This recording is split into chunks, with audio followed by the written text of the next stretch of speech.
April 28th is Workers' Memorial Day. It is commemorated around the world. It is a day of remembrance and mourning for workers who are killed or injured on the job. And here to discuss Workers' Memorial Day with us now is David LeGrande. David is the Occupational Health and Safety Director for the Communications Workers of America, CWA. So first of all, Dave, thanks for coming on the program. Thank you. Secondly, so I gave the very brief description of Workers' Memorial Day. What is it? How did it come to be? Workers' Memorial Day came about as a result of a meeting of union safety and health directors at the offices of the Health and Safety Department at the AFL-CIO a number of years ago. Specifically, April 28th, 1971 was chosen because that is the initiation date of the effective date, I should say, of the Occupational Safety and Health Act back in 1971. The act that was passed in December of 1970 and signed into law and became effective April 28th.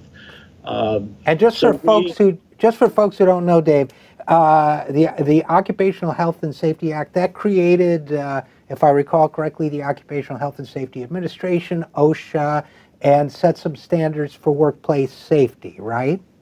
Yes, also created the National Institute for Occupational Safety and Health, the research arm, you might say, of the Occupational Safety and Health Administration, located within the Health and Human Services Agency. And now, to what extent has the creation of these federal agencies helped reduce death and injury in the workplace here in the United States? Where we have had progressive administrations, and by that I really mean democratic administrations, OSHA has achieved through work with the labor movement, through work with researchers, academics, incredible advances and protections in occupational safety and health through the implementation of standards, although standards have been too few, and guidelines as well as enforcement activity. So, and again, we're talking with David LeGrande, Occupational Health and Safety Director for CWA, Communications Workers of America. So Dave, so we have this International Day of Commemoration, and I'm reading something that says the slogan for the day is "Remember the dead, fight for the living." We're still losing people on the job every year in this country, right? Yes. So, too many people. Well, one is too many, and in my opinion, it should not be necessary to lose a worker on the job. If we should do everything in our human power to avoid it. And speaking of that, about how many? I know the numbers fluctuate somewhat, but how many people die, and how many people are injured in a typical year here in the United States on the job? Several hundred die every year. In CWA, we have far fewer than many of the unions, although we have 8 in the last year. As you said, one is too many. The last incident we had was particularly tragic. A member was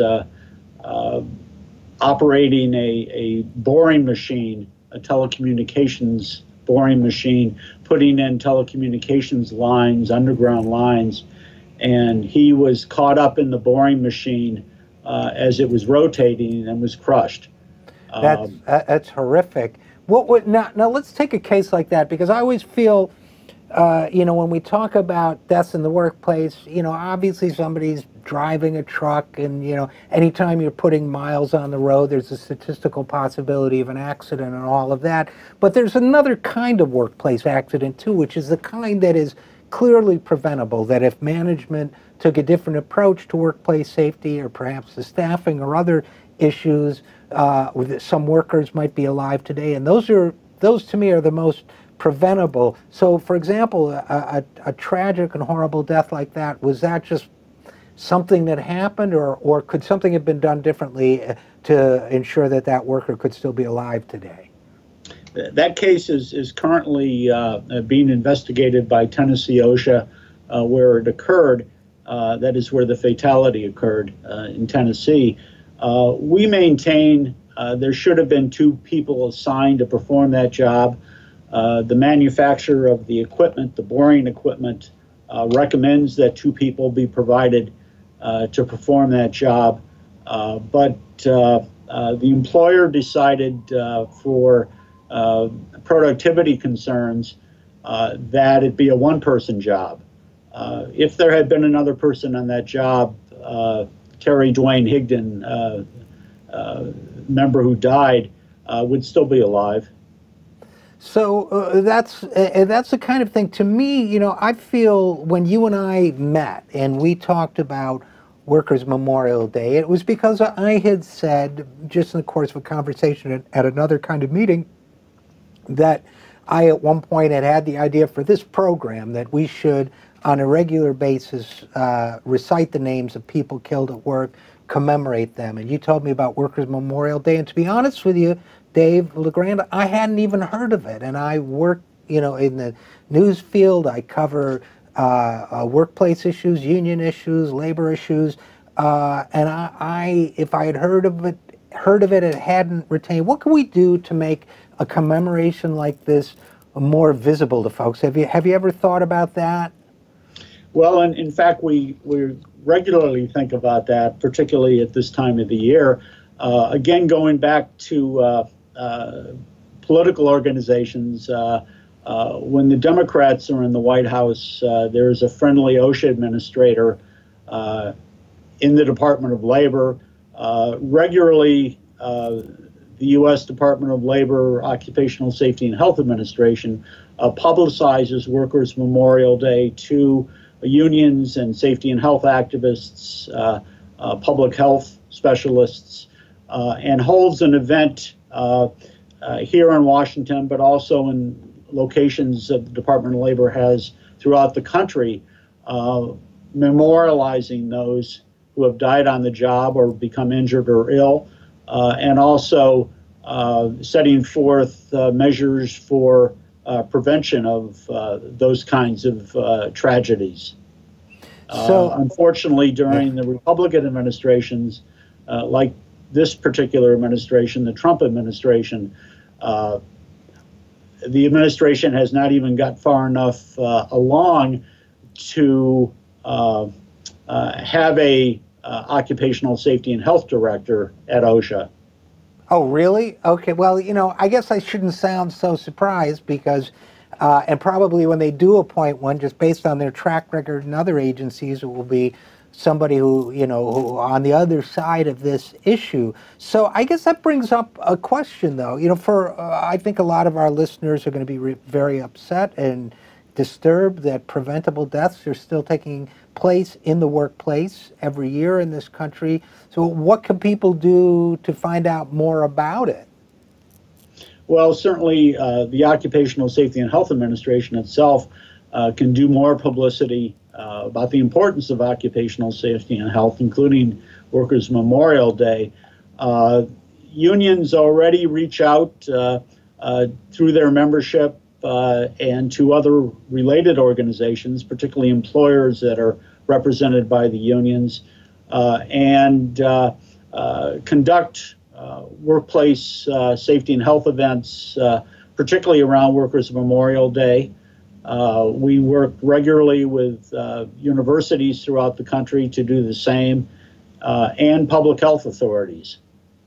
So, and I guess I just have one more point to make about this. And again, we're talking with David LeGrande of CWA, and it is this, you know, when people think about unions in this country, they think about, usually they think about wages, negotiating for wages, and they should. They think about negotiating for better benefits, and they should.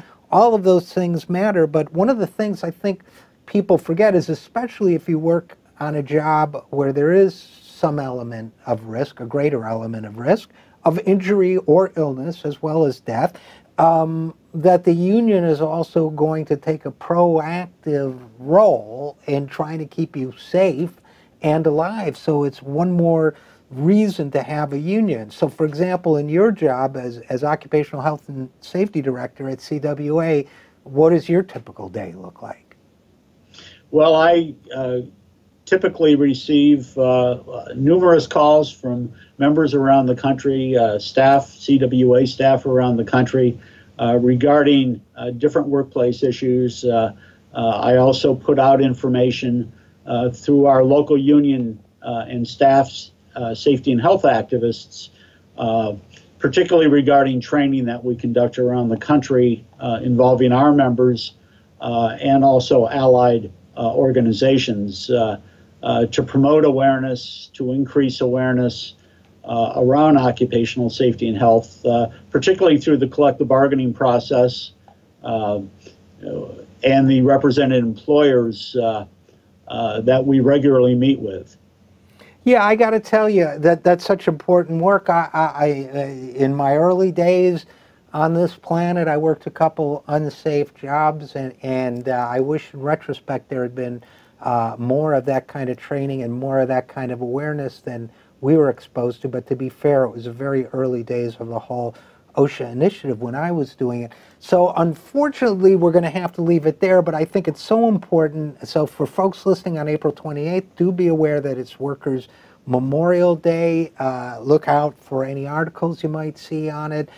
Keep aware of it. If you're in your own workplace, try to keep safe. And David LeGrande, Occupational Health and Safety Director for the Communications Workers of America, thanks so much for coming on the show and talking about it.